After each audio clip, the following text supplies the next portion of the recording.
So welcome to another war game review from theplayersaid.com. My name's Alexander. And I'm Grant. And today we're taking a look at somewhat of an older game from GMT. This is Commands and Colors Ancients. It's designed by Richard Borg.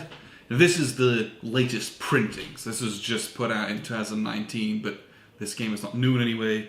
No. Is it a new edition or is it just a new printing? It's a fourth printing, but I don't know that they yeah. changed anything. Yeah, I think the scenarios are the same. They kept the awesomeness all the same. Yeah. So Elephants. Yeah, Commands and Colors War Elephants. That's what this is. That's what we're going to refer to it as. Yeah, we enjoyed the hell out of the elephants. That's like the most fun part about this one, right? Well, and we talked about it was funny. You had the elephants, so you were trying to figure out how best to use them. Yeah, how to utilize them to maximum effect. And I was trying to figure out how not to get crushed by them, and then how to come up and take them out. Yeah, so and it was awesome. They provide a very cool tactical challenge for both sides of whoever's got them. Yeah. And it's just fun, right? Other than it's like a super weapon that, it's almost like a glass cannon, right? Because very much there's only 2 blocks. So if I can ever get 2 hits, they're done.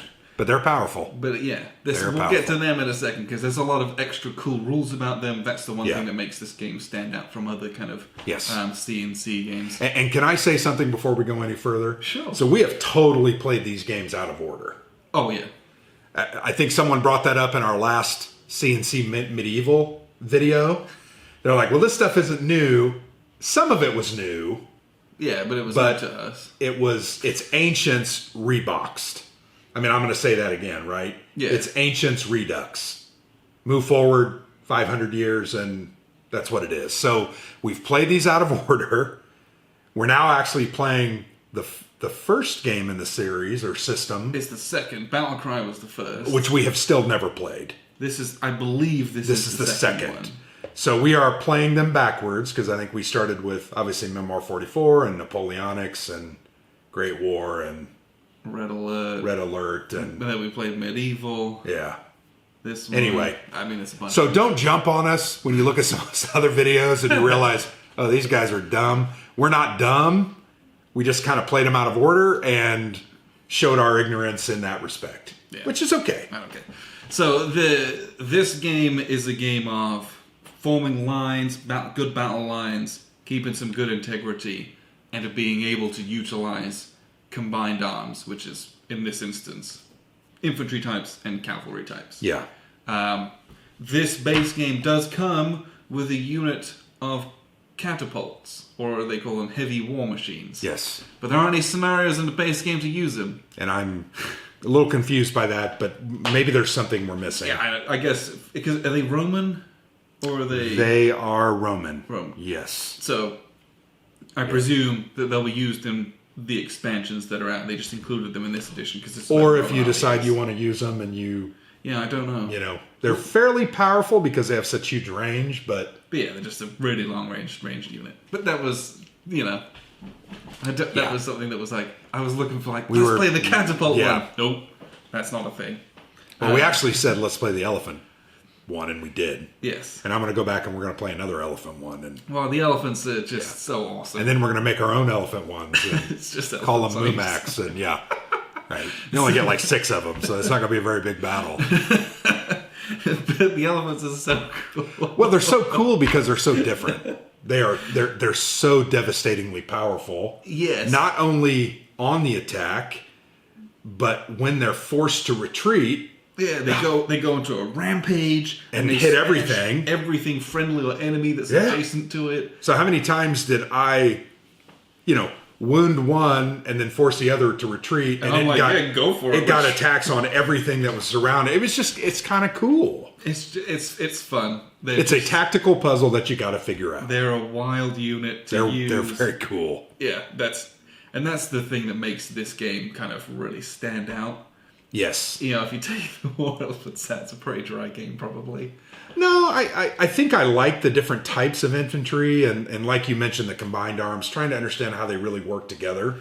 Right. Auxilia are much better than light infantry, and I got to where I was using mine pretty well on there. I'd throw them at you, and then I'd charge you. So, riddle me this. If you take the War Elephants out, is this different from Commands and Colors Medieval? I mean, it's basically the same. Yeah, the only difference is they've got that The inspired leadership. Other than that, it's almost And the identical. leadership cards, yeah. Which are a cool addition. But I liked this better. And we're going to sit here and say it's probably because of the elephants, but I liked this. Not to love. I liked it better. I don't know why I liked it better. And in reality, it's more simple. Yeah, It's actually simpler. It's you lose those inspired actions, and everything's just very smooth and clean and simple. But a lot of the maps are very, very wide open. A few of them have some terrain kind of centrally. Token terrain, like the mountain on the right side that you're never going to go in there. But there's a few which have a few hills or a river that's half the map across. And they have these cool tiles which you're only going to use in about 5 scenarios. So, but they're cool. They're great. But what's nice is you have a lot of room to maneuver and to wheel your armies around, to outflank people with cavalry. Again, subject to the cards that you're playing. If you don't have the cards, you'll be a very lumbering, slow-moving army, but that's very typical. Well, and that is typical of these games. That's what they're designed to kind of mimic that battlefield, command and control element. That's why the game's called what it is. It just replicates battling across a 3-football field battlefield. You just can't communicate well. That's what the cards represent. That I really like about this game is that the commands and color system is very simple, right? Yep. It's a great way to introduce history and historical wargaming to people. Maneuvering and on a very simple scale, but things like Memoir 44, man, there's so many World War II war games out there that you could play. Oh yeah. This, when you say ancient to people, I think a lot of people get turned off. They do. They're like, that's boring. That's ancient history. Stuffy. And this is a really good way to get people interested in that, because it's a pretty fun and easy way to learn it. Well, do you remember when you moved here 5-6 years ago and we got into our GMT kick and we would go on BGG and look through the top ranked games? This one was always near the top. Yeah. But did we get it and play it before we did things like Twilight Struggle and Wilderness War and Labyrinth and Church? No. Why?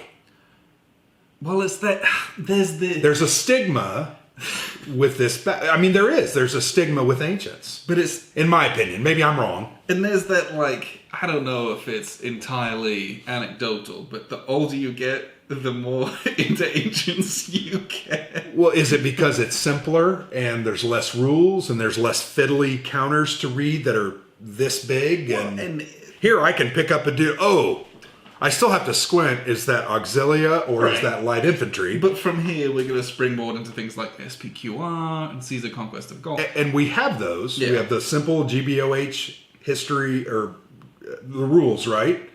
We have Caesar. We have SPQR. We have all those that we need to... I'm chomping at the bit to get those on the table. But I think this is a good way to get people into history that they would normally probably be turned off by, from a gaming standpoint. Yeah. That's what I like about this system, right? Yep. It's just, people see ancients and I think they might just think, no, that's not for me. I'm not necessarily interested in that. It's not interesting. But man, the game's so simple and it's so easy.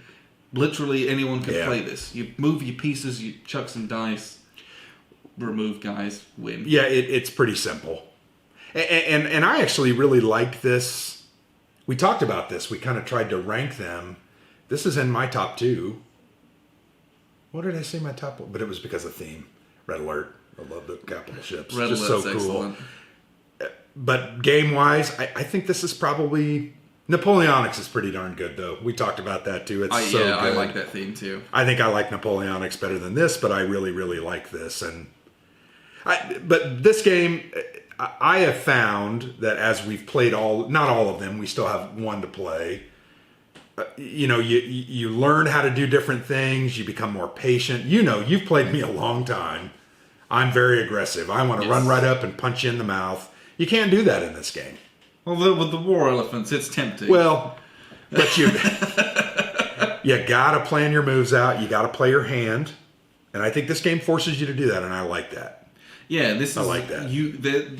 A lot of these scenarios can be very unforgiving in the sense that if you overstretch or you don't advance enough, there's no terrain to hide in, of which to speak frankly. There's nothing to cover you. Yeah. In some of the other games, you're like, oh, there's like a trench line in the way, or there's some forest bits over here that can delay you a bit. Get an advantage, There's nothing. This is pretty straight open. Your cavalry are moving halfway across the board. And it's so interesting, and I saw this in this game happen, and this is not something that's happened often. I would force you to retreat with your cavalry, and you were losing guys. Yes. How many times did you lose guys? Like 3 times, maybe? I lost cavalry units at least twice doing that. Okay. And I lost some infantry doing that too, I think. Because they have to retreat so many hexes. But that goes in that what you're saying, that you got to do something. Yep. You can't just sit back. You can't just say, oh, it's going to come to me. Because if you sit back and you're running up on me and forcing me to retreat, then I'm going to run off the board and be dead. Every retreat is devastating in that instance. So because it's open, because it's straightforward, you got to get on each other. You got to do something fairly quickly. Yeah, and that's fun for a game, right? Yeah. It's aggressive. Well, it makes it a game where you're really just trying to get up, get out, and do something. But on top of that, you got to maintain your battle line integrity. For those support units which ignore flags, for the command cards that activate everyone's linked hexes, things like that. Which I use those many times. You kind of move up and slow and pondering, but you keep your formation, which is very, very powerful. I sacrificed a couple of attacks a couple of times just to get into position where a inline command or whatever that was called it would help me. And I liked that. I actually liked that maneuvering quite a bit. Yeah. But you still had to get up and do something. It's true. What I'll do is I'll show you the board of what there is. You'll notice there's a lot of single units standing around. And what we'll do is just go through very briefly some of the things. This isn't, everyone knows how to play this game, so I'll just show you a couple of nuances here for this one, and then we'll wrap up with a few final thoughts. So here's a look at the board. As you can see, it is entirely blank, pretty much. This was a particular scenario that didn't have a single terrain tile on it. There is a huge baggie of them, and it's like rivers, forests, rough terrain, all that kind of stuff. But a lot of the battles do have a large open space for wheeling your army around, which is nice. This one was entirely blank, which is something different we've never really done.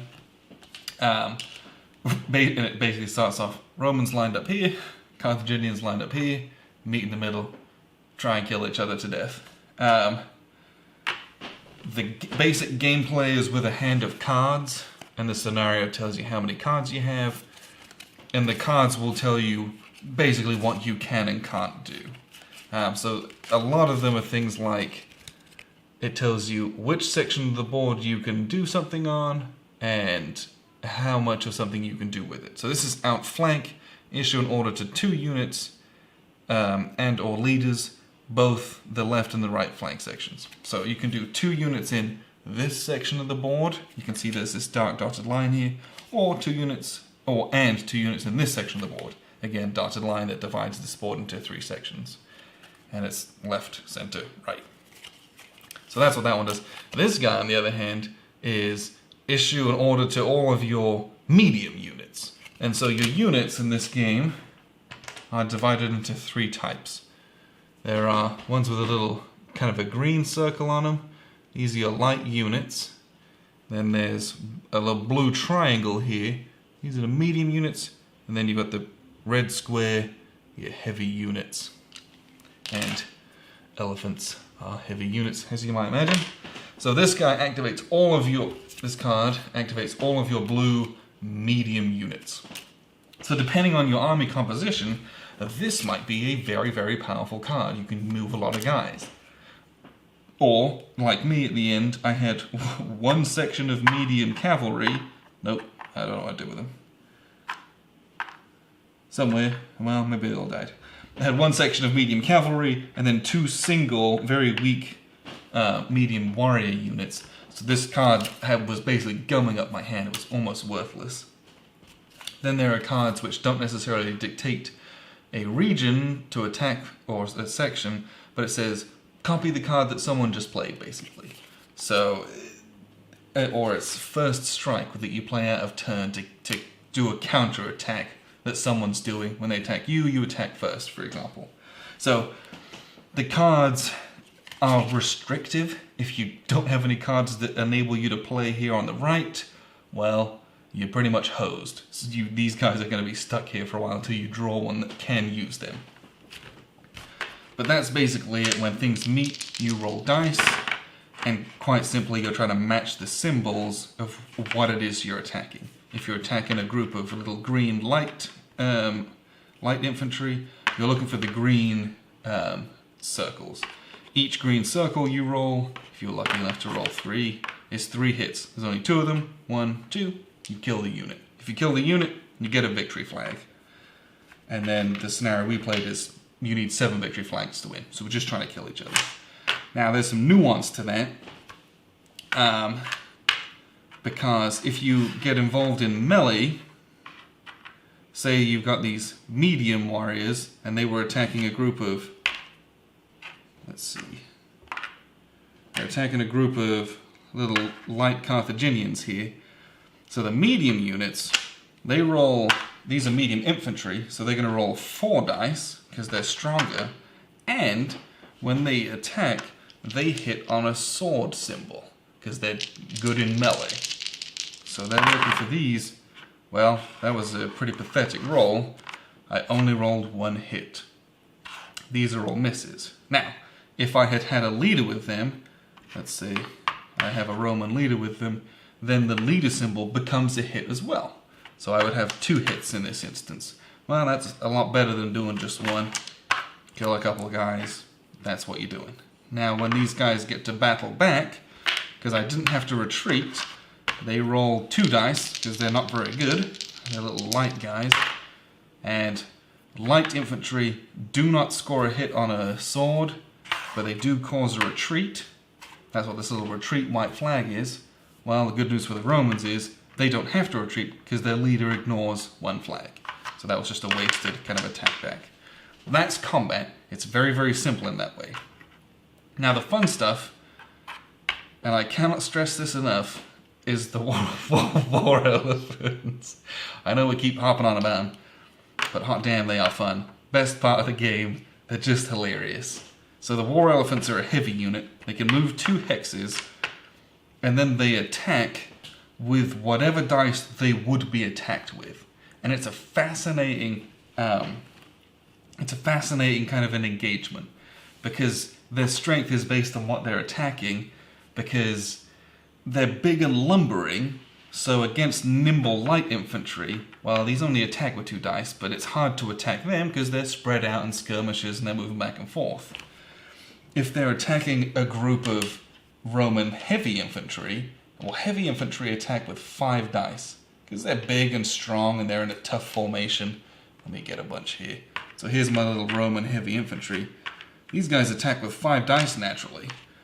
And when the elephants attack them, they then attack with 5 dice. And that's because you figure they've got a tight formation, they're slow, it's easier for me to just run in and trample them and smash about. So picking your targets with these guys is very important. How you attack back, very important. The best part of this is that I then will chuck 5 dice at them. So we'll roll our dice here. And I rolled 2 flags, and I rolled 1 hit. These are 2 misses in this instance because they don't have a leader and I don't think they'll be affected by it anyway. Now, the really important part of this is when an elephant rolls a sword, this is an exploding dice. So they get to roll it again and keep that hit. So this is a 2nd hit and this explodes. And then it's a miss. So I did 2 hits. We killed 2 guys. And I did 2 retreats. They have to retreat 2 spaces. I can then move into this space and I can do a 2nd melee attack. We're going to do 1 here. These guys are green, so I only attack with 2 dice. And I do 1 hit, which is an exploding one, which does nothing because they don't have a leader. So we do 1 hit here. that's where you get into the fun of the elephants charging around, doing a whole bunch of stuff. Now, let's say I don't do anything and it's a total failure. That's quite awful. Now, the Romans have to be very careful with how they attack back. And I say that because if you force an elephant to retreat, before they retreat, they go on what's called a rampage. And they attack with 2 dice against every adjacent unit, friendly or enemy. So if you've got a bunch of friendly units in the line here, you got to be really careful with that. So let's say we've got our heavy infantry here. They're going to roll 5 bones. What you're looking to do is something like this, where you can kill them outright. If you had rolled, for example, this, normally swords are hits in melee, especially when you're using heavy infantry. Well, the elephants ignore swords entirely. Those are misses against elephants. So let's say they'd rolled this, attacking the elephants. This is a pretty terrible result. You don't do any hits, and you force a retreat. So before they move back, they're going to roll 2 dice on every single one of these hexes. And you're just looking to match symbols. So you roll against the blue triangles, against these blue triangles. So this is an exploding hit. No, so we do 1 hit here. And then green circles, we do a hit here. And then red squares, nothing. And then you move back. And it's that little wild aspect of it. You can get into some really unlucky rolls. Just because, so you, first off, you didn't kill them, and then they do a whole bunch of damage, and then they leave. So it's just a really interesting unit because of how fast they move. 2 hexes is pretty fast in this game. It's fairly average, but for a unit that's so powerful, it's you can do a whole lot of damage with them. And then you have to be able, if you're attacking them, to just kill them outright, because the retreats and stuff, it's awful. But that's the gist of this game, right? It's keeping your battle line together, moving up in a line so you keep your integrity of your line so you can support each other, attack, defeat the enemy. It's not a complex game in any way, shape, or form. The War Elephants add a huge tactical element to this of how do I defend against those, how do I attack with those? Because you can't charge these guys up on their own, because as much as you might do some damage, there's only 2 blocks in here, and it is fairly easy to kill them. A bunch of ranged attacks, eventually you're just going to just whittle them down, they're going to die. But you've got a lot of cool things to do here, but board's very open, units line up, you move and attack. It's a very simple game. So what we'll do, we'll just wrap up here with a few final thoughts. So that was a look at the map and mostly the elephants. That was my favorite part of the game. Yeah, it's the They were so cool, and so different in how powerful or how just different in how they use them any other CNC game. Well, look, and you talked a little bit about it as you looked at the board, but they're impervious to sword attacks. Yes. Which, when you say sword attacks, I mean the sword die roll, which is for close combat. They ignore those. They shrug those off because they have such thick skin and a little bit of armor. Well, and it's a range thing as well, right? Swinging a sword and then you're going to get charging around. Yeah. But they ignore that. They have that trample ability. When they move up and they kill someone or force them to move back, they can move up and attack. Go again. When they have to retreat, you never want to force elephants to retreat. Frankly, yeah, you want to kill them. You want to kill them. You don't want to be retreating because you're going to be taking a bunch of wounds. I did want to try to get you to retreat that one time when they were right up against the line. They were going to retreat into my own guys, but that didn't work out. But yeah, they're very powerful. They move 2 spaces, which is pretty good. Heavy infantry only move 1, so they're powerful. Yeah, there's just so much with them that enhance the rest of your army, because they can be used to really kind of hold and dominate a portion of the battlefield, either on a flank one elephant with a couple cavalry units Can hold a lot of units. a lot of ground on the sides, or you've got a line of them in the middle. Well, and That's you dominated the middle with them. You had 3 groups of elephants, and you used those pretty well. Yeah, I moved them up, and you were kind of 2 forces in the end. Yep.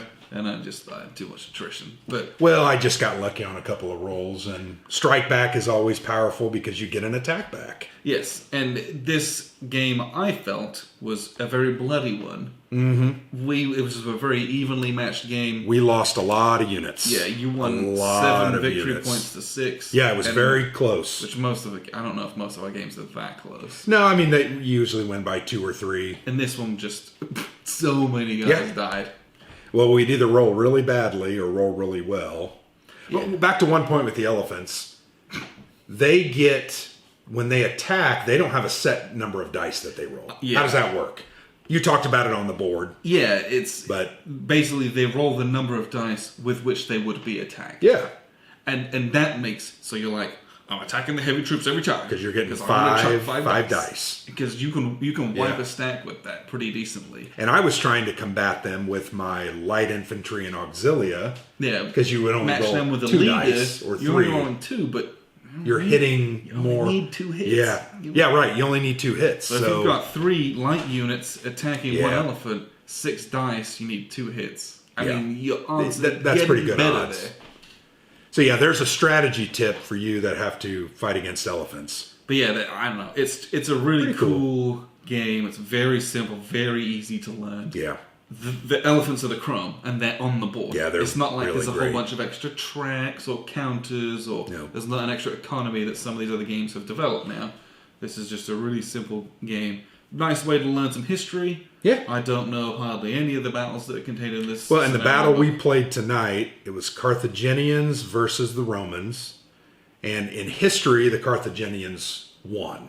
And I The think elephants- won fairly decisively as Yeah, well. elephants devastated them, and then their cavalry kind of mopped them up. In this one, it came down, it was bloody all the way, and Yeah. I won by 1. Reversal of history. Yeah. And it was. So it can very be tight done. battle. It can be done. But Just yeah, got lucky. all in all, a very good game. Yeah. We have a couple of expansions for this, We will play each one of the expansions. and I think each of the expansions contains 2 full armies, They do, yeah. plus a whole bunch of new scenarios. Yep. I mean, there's a ton that you get in each one of those. So the expansions that I have 1 and 2, 1 is the Barbarians. So it's Rome versus the Barbarians. right. Rockstar barbarian leader, and you'll know what I'm talking about if you're familiar with it. You just got to look at the guy, and it's like a 1970s Oh, really? Rockstar. Number 2 is the Roman Civil War. So it's Rome versus Rome. Okay. So it's like the time of crisis in the Right. 3rd century, that we played Time of Crisis. Was there a Greeks expansion? Did I? There miss is, that? there is a Greeks you have expansion. that? I do. Okay. I have that one as well. I thought I remember. Yeah, so I number remember 1 seeing is the like, Greeks. I want to say it's like 1 and 2 together, or maybe it's... Oh, is it the 2 expansions? Yeah, combined? I can't remember. I've got them on my shelf. I think I remember. It was because isn't it? But it's like the Eastern... Yeah, It's like Greek and remember it barbarian, was- It's expansion 1 and 2 in a box. Yes. I think something. And it's like the barbarians and the Greeks. all in all, what I mean, there's a ton more out there. For Oh, this yeah. game, right? A ton more history to explore. if And you I think want there's to. 2 or Just 3 other new expansions units and that bits and we pieces. don't have. And I So think you can get into epic. Ancient, Yeah, if you have a 2 boards, couple boxes of this, I think you can play. think there's And a there's whole- 1 commander. I think there's an expansion, like an epic expansion. There is, Oh. and that allows one guy to be the central commander. And I'm not sure how it works, but then each commander is of the different boards. It's an interesting concept. I've heard it's amazing. We need to get into it. We'll do that We sometime. need to find a convention game and play it. But the other thing I really like, this is great production value. I mean, the art is fantastic. It just looks good. Stickers are great. We stickered hundreds and hundreds and hundreds of blocks. Yeah. I have calluses still. But, great game by GMT, and the art department did a great job. Yeah, plaids are clear, plaids are good. Yeah. I actually like these plaids more than I Oh, do yeah. with Napoleonics. Well, Napoleonics just has so many Yeah, things it's got a on lot. it. And this is More But basic. you just have one, and everything's Yeah. included there, Yeah. and it's fairly simple. So that's what's nice, is this is a very approachable game from that standpoint. Yep. But all in all, fun game, and that's what's important. We had a It's great fun. time.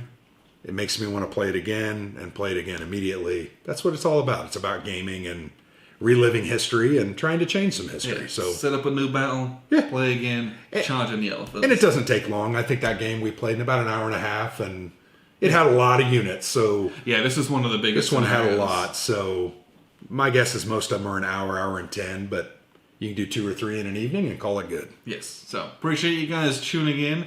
This has been Commands and Colors Ancients, the base game from GMT. It's designed by Richard Borg, part of his Commands and Colors line. There's a ton of these out there. There's a ton of themes that they've covered. One as day well. we will do a ranking video once we still got to play Battle Cry. And Samurai Battles?